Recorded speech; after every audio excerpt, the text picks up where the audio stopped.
Olá, bom dia a todos.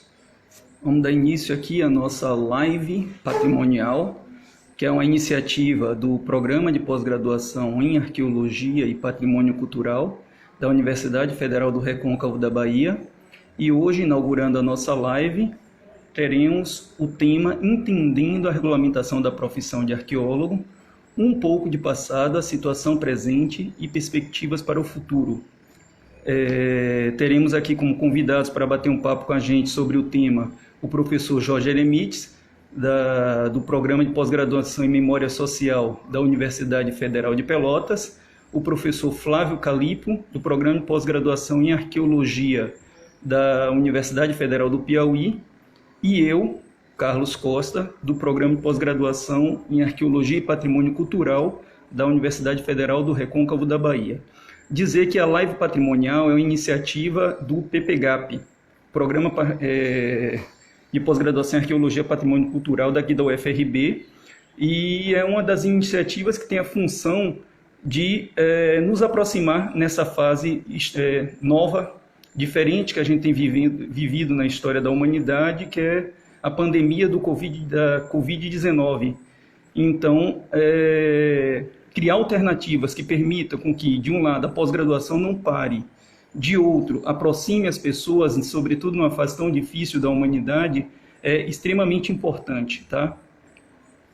Eu queria dizer a vocês o seguinte: se eu, em algum momento, parecer perdido aqui na live, não é porque eu estou parecendo perdido, não, eu estou perdido mesmo, porque eu não tenho a menor ideia para onde vai esses mecanismos aqui, tá bom? Então vou tentar aqui achar já um meio de chamar aqui o convidado. O primeiro deles vai ser o Jorge Eremites e saber como é que eu faço para chamá-lo aqui. Vou ver aqui, estou aqui bulindo nesse mesmo momento para saber como é que eu consigo achar. Vocês podem me dar uma ideia de como é que eu faço para fazer isso? Eu estou aprendendo aqui com vocês.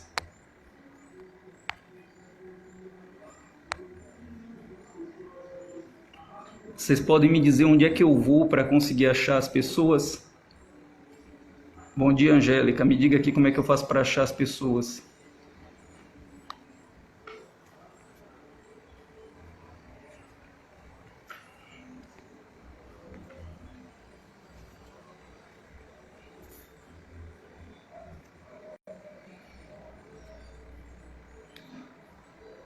Jorge Eremites, você já está aí a postos? Por favor, solicite participação para você poder entrar.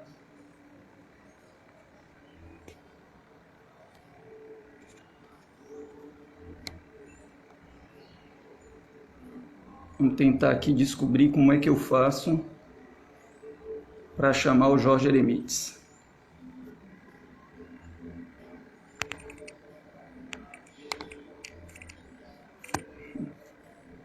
Estou ficando coloridinho.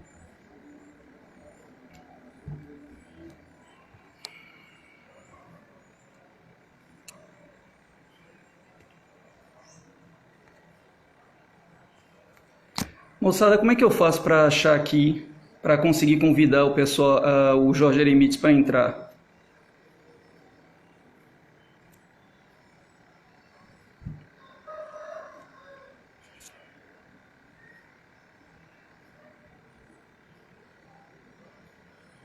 Sim, para ver e para participar.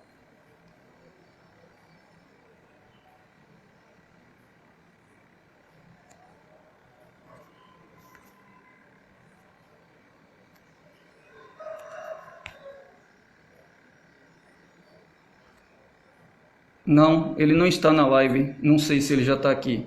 Como é que eu faço para saber se ele está aqui? Ah, ele tem que estar online? Ele de outra forma.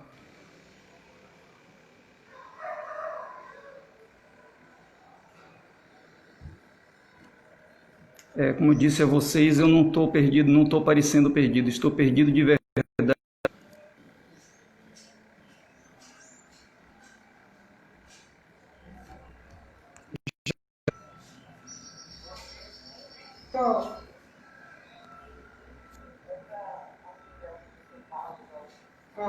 Vou passar. Tayane vai te ajudar. Diga, Tayane. Diga aí, querida. Foi- Não, não, onde é que eu tenho? Eu coloco aqui.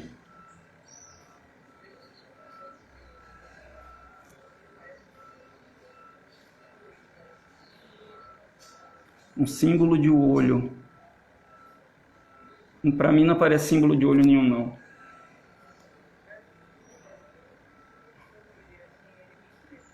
Não sei, eu não estava vendo os nomes que estavam subindo, não.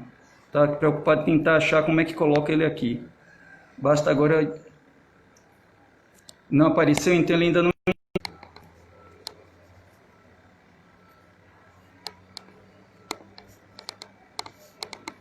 Ah, descobri aqui como é que eu acho ele.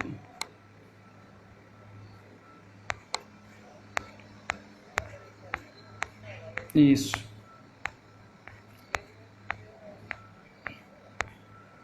E ele não está online mesmo. Não, nenhum dos dois estão online. Chamar aqui. Tá bom, mas de qualquer forma eu descobri aqui como é que vai fazer. Obrigado. Desculpa, moçada, mas realmente eu sou um aprendiz disso aqui.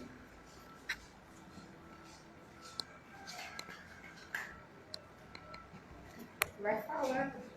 Vamos descobrir aqui agora, esperar só ele entrar para a gente conseguir conectar, tá? De qualquer forma, esse é um tema que mexe muito com os imaginários e com as pretensões profissionais de cada um de nós. Sempre passamos para pensamos a regulamentação como algo que protege o fazer profissional de quem exerce uma profissão, né? E o que a gente vai tentar fazer hoje é, primeiro, qualificar o que é como é que a gente chegou até aqui, como é que nos tornamos regulamentados, o que significa ter esse estatuto da regulamentação para a profissão Grande Jorge, até que enfim. Então, o que é que significa esse estatuto da regulamentação e o que é que esse momento agora, a profissão regulamentada, traz para nós com perspectiva para o futuro. Grande Jorge Eremites, que trabalho, né? Ser aprendiz de live é uma coisa horrorosa. Tentei aqui, já passei vergonha, passei uns minutinhos aqui tentando me encontrar sem você estar aqui. E aí, conte-nos novidades. Bom dia. Bom dia a todas as pessoas que estão nos assistindo agora. Acho que essa live vai ser importante. Queria dizer que hoje estou bastante feliz, porque ontem à noite, depois da nossa conversa, eu tive uma informação muito boa. O meu sobrinho, que mora no Rio, que está internado com Covid-19, melhorou muito. E ótimo. O quadro evolutivo dele, ele deve ter alta nos próximos dias. Desculpa, eu não ouvi a última frase. Ele deve ter alta nos próximos dias. Ele está muito melhor agora, com oxigenação no sangue. O problema da Covid é que atinge os pulmões e acaba dando insuficiência de oxigênio no sangue. Isso é terrível. Claro. Perfeito. Querido, então, vamos, conforme a proposição do chamado para essa live, que é entender um pouco da regulamentação da profissão de arqueólogo, falar um pouquinho da história dela, entender o que significa esse estatuto e o que é que ele traz como consequência para a atuação profissional e com perspectiva de futuro. Vamos lá, queria iniciar propondo a você contar um pouquinho como nós chegamos aqui, como é que a gente se tornou regulamentado. Perfeito. Bom, eu queria dizer que a regulamentação da profissão de arqueólogo no Brasil é uma luta que durou aí pelo menos 40 anos. Os primeiros registros que estão na memória de vários colegas remontam a 1978, 1979, nos primeiros eventos, nas primeiras discussões que ocorreram na Universidade Estácio de Sá, que naquela época tinha a única graduação de arqueologia no Brasil que funcionava junto com a Psicologia. Esse curso funcionou até o final da década de 1990. Assim que a SAB foi criada em 1980, esse assunto veio para dentro da associação. Às vezes não se vai encontrar isso em atas, em anais, mas essa discussão sempre esteve presente nos eventos, ainda que não oficialmente. E aí tivemos uma tentativa que chegou muito próxima da regulamentação. À época, a SAB estava sob a presidência da professora Tânia Andrade Lima e o presidente da República era o Fernando Henrique Cardoso. Naquela época, nós tínhamos uma esperança de que ele iria sancionar a lei, não foi sancionada, e depois esse assunto veio à tona novamente na gestão do professor Rossano Bastos, e novamente voltou à tona na gestão da professora Márcia Bezerra de Almeida, e foi a partir da gestão dela que a SAB assumiu o protagonismo disso, e da gestão dela, mesmo das gestões anteriores, por exemplo, do professor Gilson Rambelli, nunca se teve uma ruptura de uma gestão para outra na SAB. Essa foi Ou seja, a história de regulamentação da profissão é um ato continuado que vem desde o final da década de 70, passando de gestão a gestão da SAB até o momento da regulamentação. E é importante que a gente diga que essa é uma luta que o protagonismo maior é da SAB. Eu quero dizer isso porque tem pessoas dizendo que seria do IFAM, que seria de AB, não. O protagonismo maior é da SAB, enquanto a associação científica coube à SAB coordenar um conjunto de ações, como a gente viu, por exemplo, na época da professora Márcia Bezerra, que esse assunto foi para a Assembleia em Goiânia, como nós vimos na na época da Márcia Bezerra foi o projeto da Vanessa Graziotin, né? A senadora Vanessa Graziotin, do PCdoB do Amazonas, não é isso?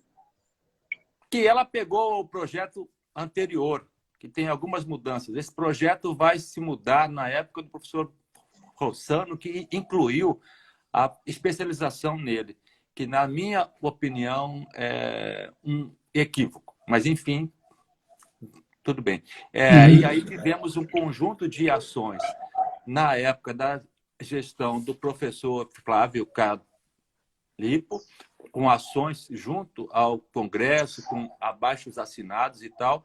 E quando eu assumi esse PL apresentado pela então senadora Vanessa Casortini, do PCdoB do Amazonas, tinha chegado à Comissão de Constituição, Justiça e Cidadania.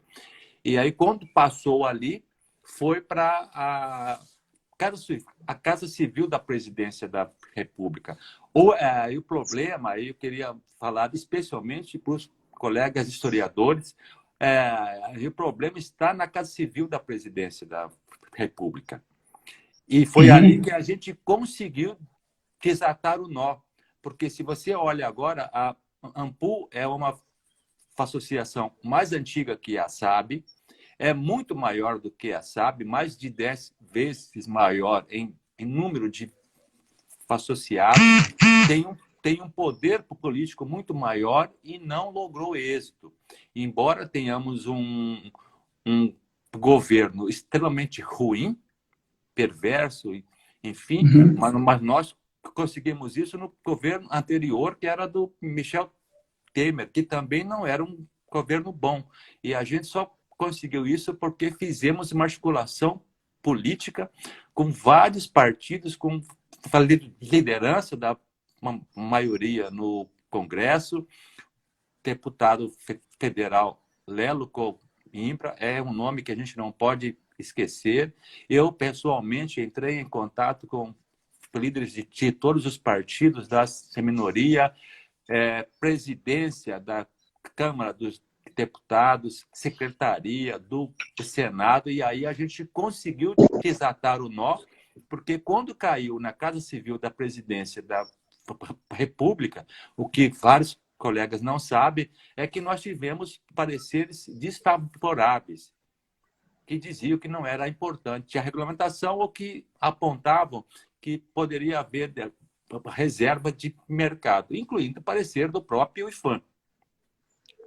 Olha aí. Por isso que eu sempre defendo e faço questão de dizer público, a SAB é uma associação científica da sociedade civil, não é Estado, não pode e não deve ficar atrelada ao Estado, tampouco ao IPHAN. Então, foi a nossa independência e a nossa capacidade de articulação política que nós conseguimos essa proeza. Porque quais foram as profissões das humanidades regulamentadas nos últimos 10 anos? Nenhuma. Pois é, nós conseguimos a nossa a duras penas, mas assim, com uma capacidade muito grande. Então, sempre com a continuidade. Embora eu fosse o presidente da SAB, eu contei com o apoio dos presidentes anteriores, por WhatsApp, por telefone, Márcia Bezerra, Flávio Calipo, Justo Rambelli, Eduardo Neves, e a gente sempre trocando experiência, trocando informações. E foi a partir dessa articulação que a gente teve esse sucesso.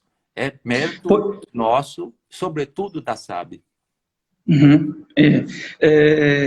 Uma das coisas, Eremites, a gente conhece agora um pouquinho da história da regulamentação, mas uma das coisas que eu ainda percebo na atualidade, quando a gente fala do estatuto de uma profissão regulamentada, é a ideia de que a regulamentação se equivalerá a direito trabalhista. É como se o fato de ser regulamentado desse direito à segurança do trabalho, férias, padrões de afastamento, enfim, licenças diversas, e, objetivamente, a regulamentação não se presta a isso.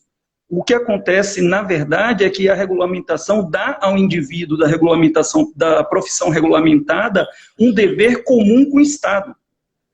Não cabe à regulamentação a proteção de indivíduos nem de classes profissionais, senão dever do Estado.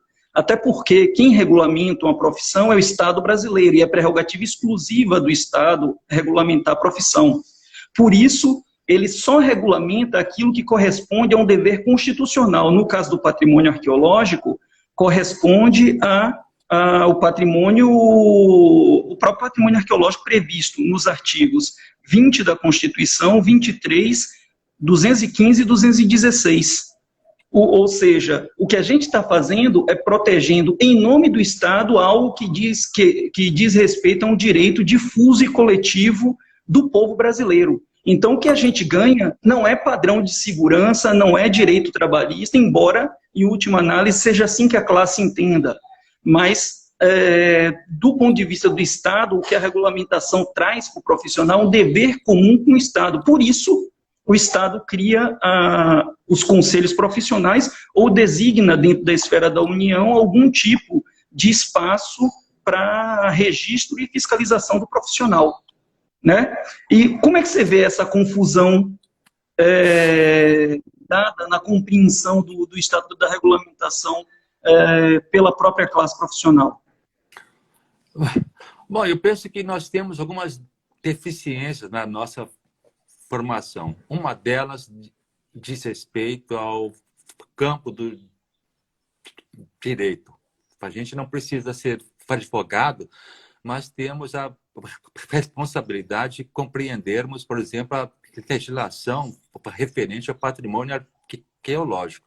Até hoje tem pessoas aí com graduação, com mestrado, com doutorado, que pensam que bens cautelados seriam apenas os bens arqueológicos registrados no cadastro do CNA, o que é um baita equívoco. O termo acautelamento é proteção jurídica pela Constituição, por esses artigos que você falou, 20, 23, 215 e 216, e pela Lei 3.924 de 1961.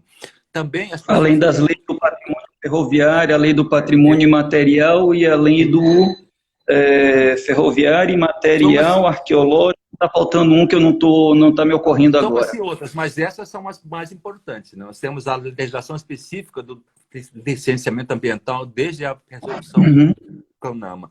Mas as pessoas também têm outro equívoco. Elas acham que conselho regional seria um sindicato. Não, conselho regional é uma concessão do Estado.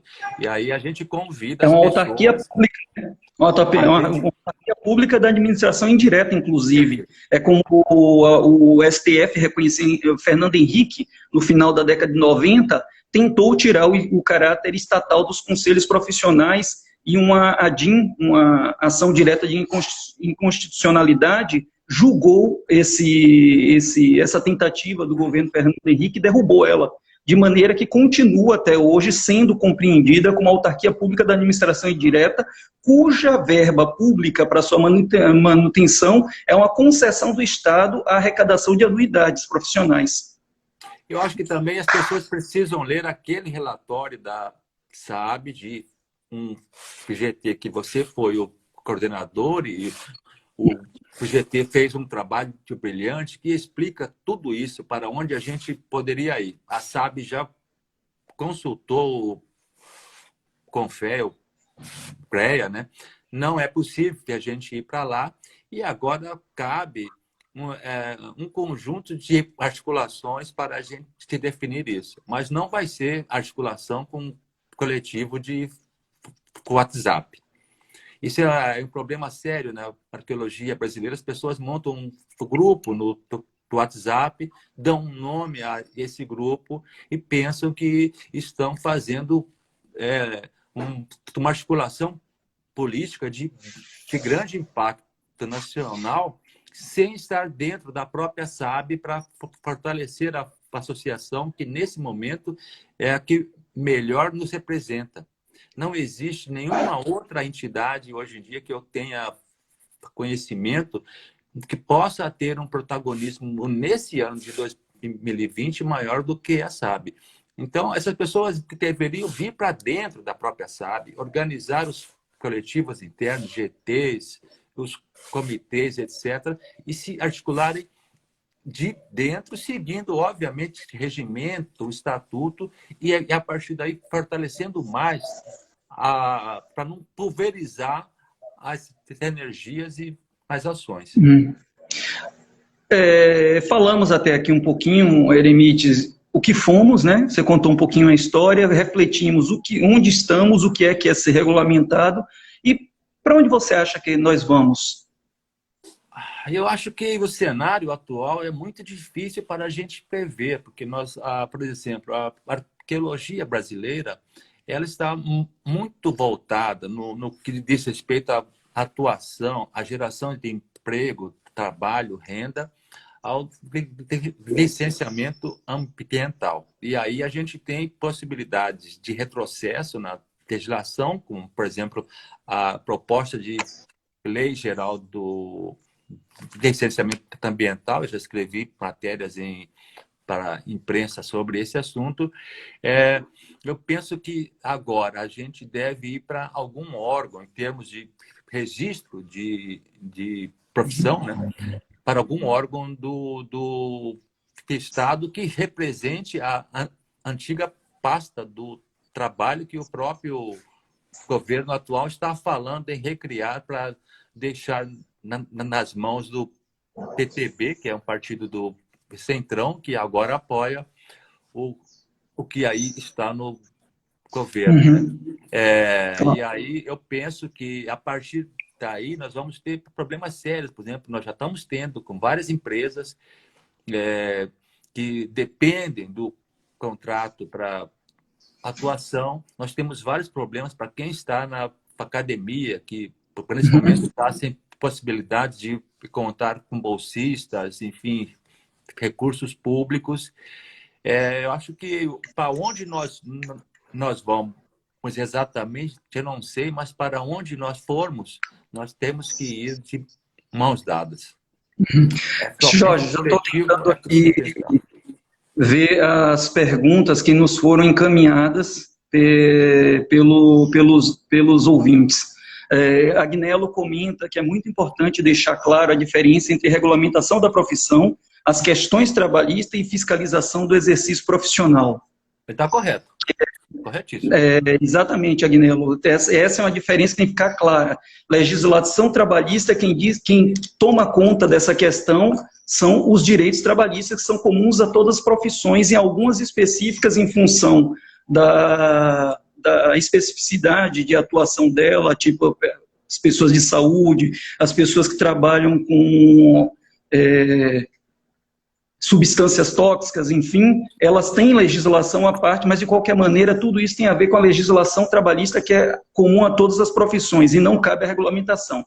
Regulamentação é fiscalização de profissionais que trabalharão junto ao Estado na proteção de um dever do Estado. Tá? A Tainã Alcântara pergunta qual a posição da SAB acerca da questão da regulamentação. Bom, não temos representantes atuais da SAB, então, para falar da gestão da SAB, teria que estar aqui o presidente, não os ex-presidentes. Documentos oficiais. A Tá SAB bom. tem um conjunto de documentos oficiais divulgados para a imprensa, está no site. Acho que vale a pena ir lá e ver, e vale lembrar que, por exemplo, no Congresso de Pelotas, nós aprovamos agora que estudante de graduação pagará nas anuidades de 20 reais. e 2021, 20 reais, que é 20 um valor simbólico. Exatamente, para conseguir agregar. Mesmo Perfeito. a anuidade para quem é sócio é menor do que outras entidades. Eu digo isso porque eu sou sócio da TSPPC, AMPU, ABA e outras entidades internacionais. Beleza, querido. Querido, em função do tempo, eu vou agradecer muito a sua participação, esse tempo que você dispôs aqui para a gente, e na sequência eu vou chamar o Flávio para bater um papo aqui com a gente. Você queria falar mais alguma coisa? Sim, eu que agradeço, eu te parabenizo pela iniciativa, mando um abraço para todas as pessoas que estão nos ouvindo, e eu queria só dizer uma coisa. Duas questões que me intrigaram à época da regulamentação. Uma, que as pessoas chegaram de sugerir que alguma coisa espúria a SAB teria feito para aprovar a regulamentação num governo de exceção, que foi o governo do Michel Temer, que veio após o golpe de 2016. A SAB foi muito reta, não houve nenhuma articulação espúria. Nós fomos muito bons na articulação, essa é a grande verdade. E uma outra pergunta que às vezes as pessoas fazem, assim, num pragmatismo de quem não acompanha a dinâmica da profissão e da própria associação. O que a gente ganhou com isso? Bom, ganhamos o reconhecimento de uma profissão, o que significa que agora está muito claro quem é arqueóloga e arqueólogo. Os concursos públicos têm sido, devem seguir a nova lei. Os que não seguiram já tiveram que retificar, e nós temos o dever de defendermos essa lei. A defesa da própria lei significa que nós temos que ter independência em relação ao Estado, e já fazendo uma crítica às portarias do PIFAM que extrapolam suas atribuições legais, e o IFAM tentou chamar para si o papel de ser o próprio Congresso Nacional, que é um absurdo. E a gente também tem que ter uma certa independência e cobrar de outros órgãos. Por isso a gente precisa estar dentro da própria SAB para fortalecermos a SAB, porque se a SAB não somos nós, a gente não pode te cobrar dela. E se ela erra sozinha, uma coisa. Se a gente está todo mundo dentro, a possibilidade de erro é muito menor e a gente compartilha os acertos. Um grande abraço para vocês. Valeu. Fiquem bem.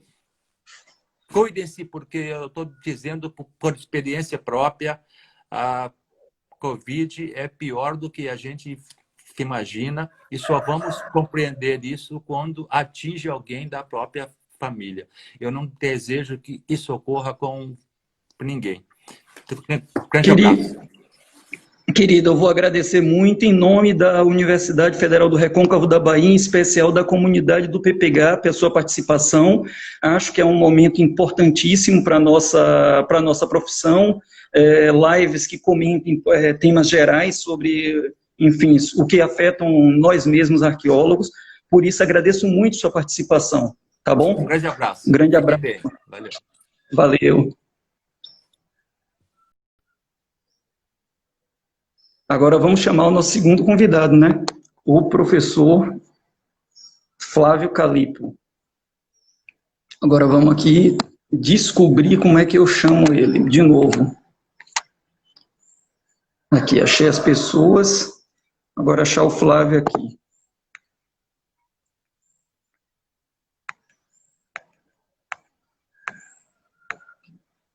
Que ainda não está aqui. Ou pelo menos eu não o vejo.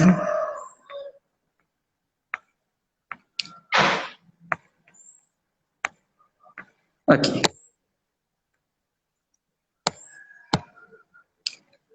Flávio.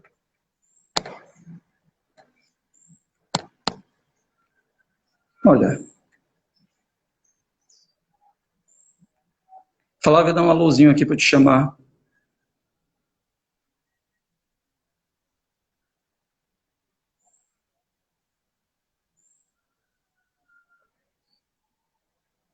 Ixi, será que eu saí?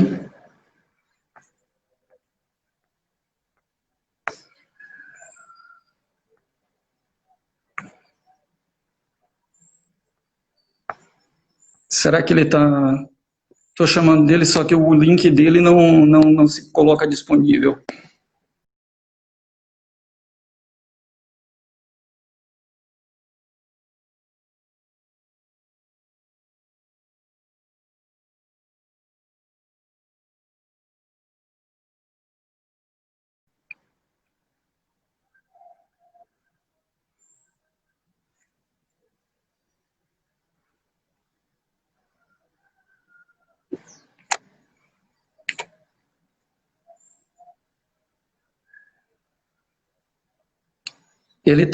Agnello, ele está aqui entre os convidados, só que eu não sei por que razão ele não está aparecendo para mim ainda. Eu já vi ele aqui entre os convidados, ele é um dos primeiros, só que o problema é que o link dele não está ativo para mim.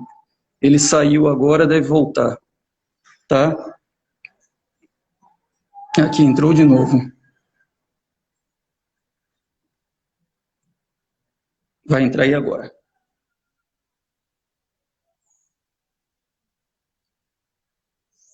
Já te chamei. O Calipo, você está no computador porque está dizendo que você não pode participar. Diz aqui, ó.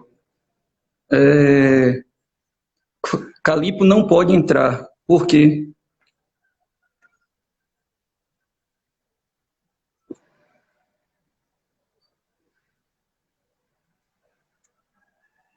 Calipo não pode participar. Não sei qual é a razão. Você está no computador, Calipo? Vá para o celular. Talvez ele tenha alguma outra coisa. Calma aí.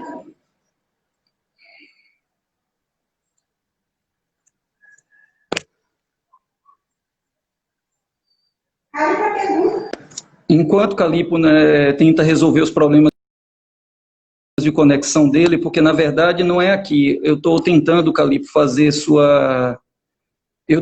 já te localizei aqui, coloco aqui fazer uma transmissão ao vivo com Calipo, adicionar Calipo ao vídeo, fazer comentário, aguardando o Calipo e você não entra.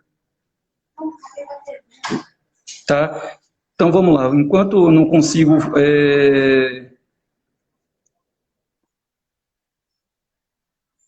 Ele tem que aceitar participar. Muito bem, jovem Calipo. Acho que agora deu certo. Eu iniciei essa live hoje dizendo que se eu parecesse perdido, né, não é porque eu estava parecendo, não, é porque eu estou perdido mesmo. Porque isso Mas eu tenho participado de várias lives e eu acho que o sistema está assim mesmo. A gente está aprendendo aí a usar essa nova tecnologia. Professor Carlos, eu agradeço o convite para poder bater um papo com isso, com um tema que é bastante caro para mim, né? E a minha ideia era falar um pouco dessa experiência, assim, da nossa gestão, como é que foi feita essa articulação. Eu estou tentando ver as perguntas aqui na medida do possível. E queria começar, eu vi que teve uma pergunta, acho que era da Tainã, falando sobre a SAB. Aí Alcântara, eu acho que, assim, de muitas gestões para cá, né, eu acho que esse problema nasceu num evento que aconteceu em São Paulo, onde estava se discutindo, mas depois disso eu acho que a SAB, e isso inclusive está manifestado no próprio estatuto da SAB, que reconhece como sócio efetivo qualquer graduando. Então hoje eu acho que a SAB não tem mais essa divisão para os seus associados, principalmente no caso dos efetivos, se a pessoa é graduada, pós-graduada. Então eu acho que esse é um tema, e que na própria lei se reflete isso, né? O que eu acho que é legal contar, assim, é um pouco desmistificar como é que foi esse processo e entender por que isso foi uma luta. A gente fez com uma vitória muito grande política para a arqueologia, né, e no caso também para a SAB. Por quê? Esse projeto ele foi identificado pela assessoria de imprensa da SAB na época, que aí também começou a fazer uma assessoria parlamentar. E descobriu-se que havia um projeto tramitando. A gente pelo menos eu até hoje não consegui descobrir quem foi que levou esse projeto a Vanessa Graziotin, mas ele foi apresentado e em determinado momento a Márcia, né, a professora Márcia Bezerra, identificou o projeto, teve apoio nessa época do Ministério Público Federal. Se eu não me engano, a doutora Zani foi quem ajudou deu uma primeira olhada no parecer, no projeto de lei, e a SAB, a diretoria, então, achou que era um projeto que a gente teria que acompanhar. Ele não era um projeto perfeito, mas, enfim, era o que estava tramitando, e eram as possibilidades. Isso foi levado para a Assembleia, e a Assembleia concordou que se fosse levado adiante. Na minha gestão, na Assembleia da passagem da Assembleia da Márcia para a minha e depois da minha, isso foi discutido também, foi referendado de novo pela Assembleia. E o trabalho que a gente começou foi acompanhando essa experiência, né, ouvindo um pouco, aprendendo a fazer essa tramitação no Congresso. A gente foi conversar com todas as lideranças.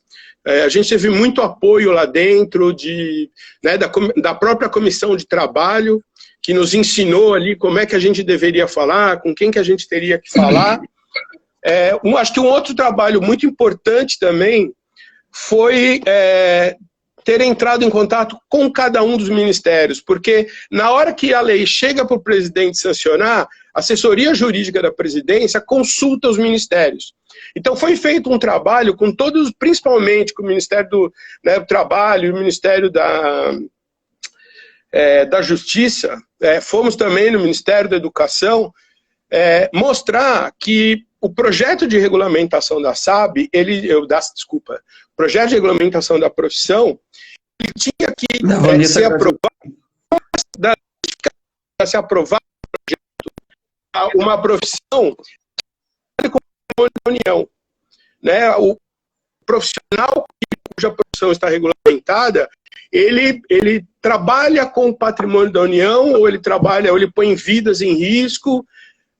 Então, nesse caso, essa foi uma das grandes argumentos que a gente teve dentro desse projeto.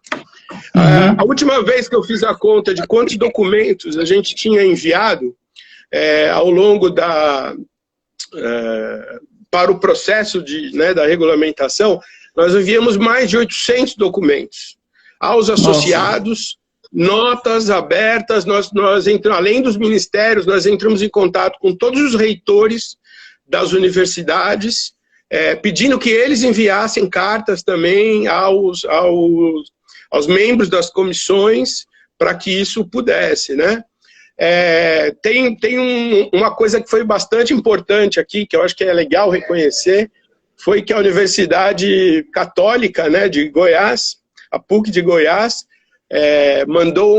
foi um ônibus da PUC para lá, para mostrar a presença, para mostrar a importância desse processo. Como o Jorge diz, esse foi um processo que envolveu muita gente, né? Além dos alunos, além dos associados, eu não posso deixar de ressaltar aqui a importância que o IPHAN teve nesse papel. Nós solicitamos, né, que o apoio do IPHAN, enfim, porque a gente, né, os arqueólogos e arqueólogas trabalham com o IPHAN, a presidente Kátia Bogeia, o diretor do DEPAN, o Andrei Schlie, Roberto Stank, a Daniela Elenco também, diretora do CNA na época, eles foram a alguns, pelo menos, dos eventos, né, das reuniões, das comissões. Então foi um projeto que envolveu muita conversa, muita justificativa, mostrando a importância do papel do profissional de arqueologia para trazer, para poder regulamentar e a gente ter, enfim, esse reconhecimento de uma profissão que o Jorge já explicou toda essa importância, né? Teve uma pergunta que passou aqui há pouco, perguntando, enfim, quem é arqueólogo no Brasil? É bom você ter ressaltado o desconhecimento da autoria do projeto que foi aprovado. A gente sabe que foi uma proposição da senadora Vanessa Graziotin, mas ninguém sabe como chegou a ela. Ninguém sabe quem elaborou esse projeto, a partir de que pilares, mas objetivamente esse foi o projeto que foi aprovado. E segundo ele, é arqueólogo no Brasil quem tem bacharelado em arqueologia, quem tem mestrado ou doutorado em arqueologia, com concentrações em arqueologias, ou com tese de doutorado, dissertação de mestrado na área de arqueologia, acrescidos de mais 2 anos de atuação, ou aqueles que na data da lei, portanto, 18 de abril de 2018, tinham especialização ou especialização associada a 5 anos contínuos ou 10 anos intercalados de atuação, ou aqueles que tinham já atuação histórica indiferente da formação antes até o dia 18. Né? Além dos que têm títulos no exterior, revalidados ou reconhecidos no Brasil, que também têm esse direito na mesma equivalência dos profissionais nacionais. Isso é importante a gente colocar para entender que existem diversos caminhos. Com a legislação se fixa diversos caminhos para a formação em arqueologia. Não existe um caminho único, né? Isso é bacana colocar. Então, no caso do Brasil, nós temos 13 graduações, 7 pós-graduações, 3 doutorados diretos em arqueologia, outros com concentração em arqueologia, 3 com concentração em arqueologia, que mostram que existem diversas formas, e não cabe a nós, arqueólogos, entrar no tete-a-tete do que é mais legítimo, qual o caminho mais legítimo para ser arqueólogo. Primeiro, nós somos uma nação de 210 milhões de habitantes. Temos 26 estados e um Distrito Federal. Tem um caminho imenso, possibilidades imensas para atuação na profissão de arqueólogo. O que a lei faz é dizer quem, perante o Estado, poderá lidar com esse dever do Estado. Quem são as pessoas que, por competência de formação ou por competência de atuação, de experiência de atuação, poderão trabalhar com esse patrimônio do Estado? Isso é importante ressaltar para a gente entender o que é ser arqueólogo, que é um estatuto legal agora. Não é apenas se eu acho bom ou ruim ser. É um estatuto legal e é equivalente entre si. Você poderia bater um papo sobre isso?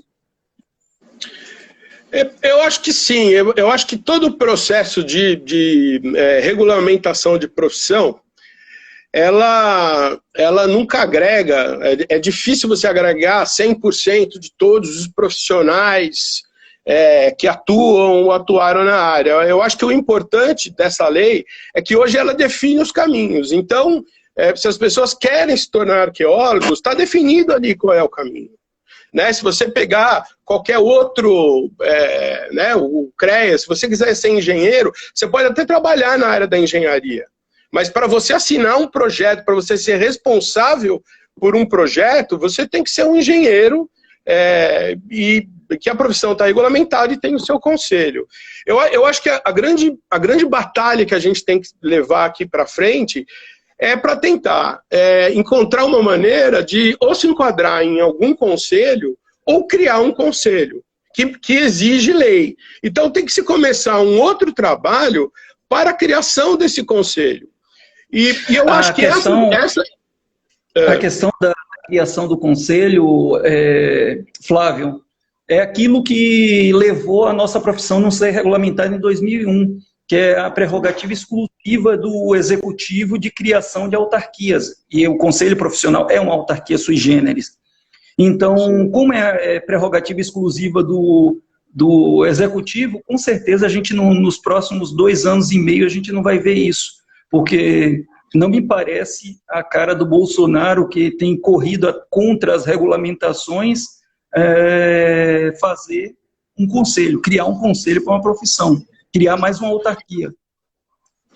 Mas eu acho que independente disso, Carlos, eu acho que o importante é começar essa articulação, porque eu acho que a SAB, ela teve um protagonismo na criação da lei, porque entendia que ela era, na regulamentação, que ela fosse importante, mas eu acho que a regulamentação e também a própria criação de um conselho, ela não é uma luta só da SAB.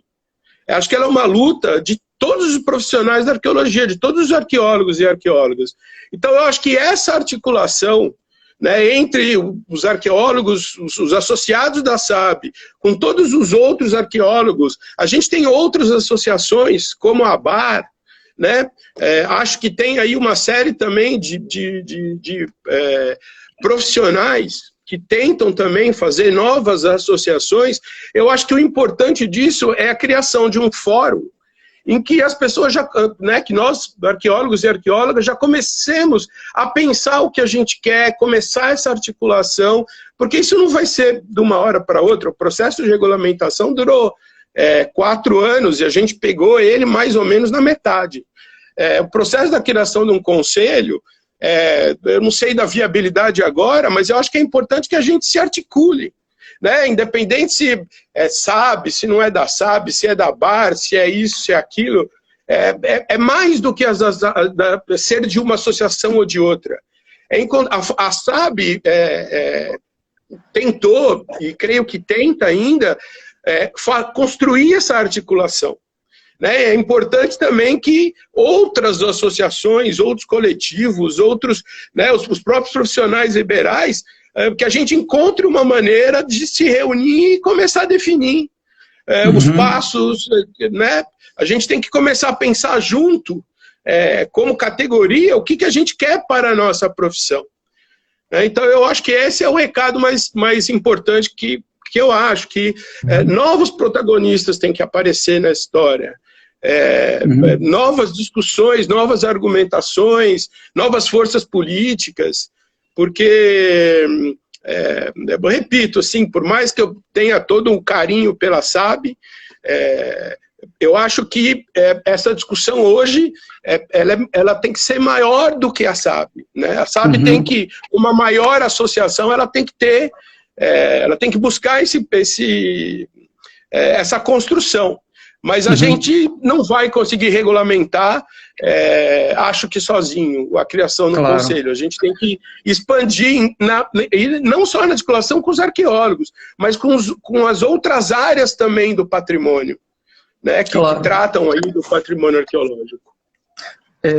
Vamos tentar aqui passar um pouquinho para as perguntas. O Jorge faz uma observação que são 16 graduações no Brasil e 9 pós-graduações. No EMEC se fala em 13, hein? Se são 16, elas não aparecem no EMEC, que é o site oficial do MEC, que é o mecanismo oficial do MEC de registro graduações. Flávio, tem aqui uma fala que pergunta sobre a relação de regulamentação, isso pensando em futuro, e mercado de trabalho. Eu acho que a regulamentação desculpa, você fala da regulamentação ou da criação do conselho? Desculpa. Não, a pergunta é sobre qual a relação entre a regulamentação e mercado de trabalho. Eu acho que a principal característica da regulamentação é deixar muito claro quem é que pode atuar como arqueólogo e quem não pode. Eu acho que essa é a principal característica que a regulamentação traz. Então, eu acho que isso não é pouco, eu acho que isso é bastante. Porque uma das coisas que vem na consequência da regulamentação, tendo um conselho, é justamente a possibilidade também da gente, inclusive, trabalhar por fortalecimento dos direitos e das ações que decorrem no âmbito da categoria, mas também de colocar mecanismos de evitar a atuação de maus profissionais, de profissionais ou que não estão preparados, ou que cometeram erros, ou que possam sofrer sanções também. A regulamentação ela não é só uma questão de proteção, ela é uma questão de a gente ter mecanismos de controle melhor sobre o exercício da profissão. Flávio, daqui a pouquinho estamos terminando essa live pelo tempo oficial do Instagram, mas se a gente estiver conversando e ela cair, a gente retoma para finalizar, para continuar conversando. E tem alguma coisa que eu queria perguntar a você. Deixa eu ver aqui a pergunta da moçada. Tem... O Albérico Queiroz, da Federal de Sergipe, coloca que acha que o conselho seria interessante e importante, mas é necessário observar questões político-legais, como eu apontei. Mas como ficaria a SAB no caso da criação de um conselho de classe? Do meu ponto de vista, a SAB é uma entidade jurídica privada. Ela é uma sociedade científica. O conselho de classe é um órgão de Estado que fiscaliza a profissão. Na verdade, a SAB pode trabalhar numa articulação política para a criação, mas o conselho se torna independente.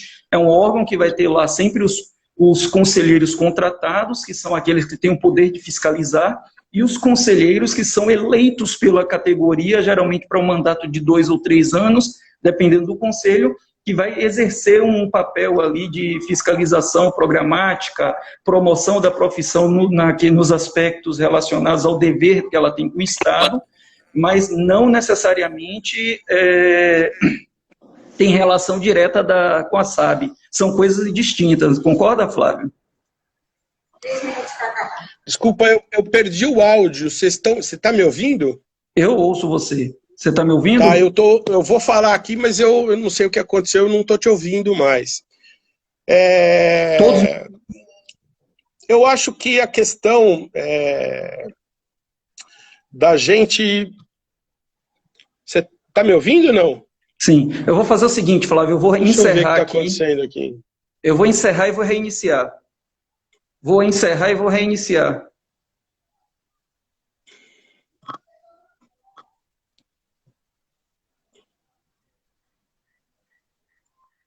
Moçada, então eu vou encerrar essa live e reiniciar para a gente continuar o papo, para a gente não perder o tempo aqui de conexão, tá legal? Então eu vou reiniciar aqui os trabalhos.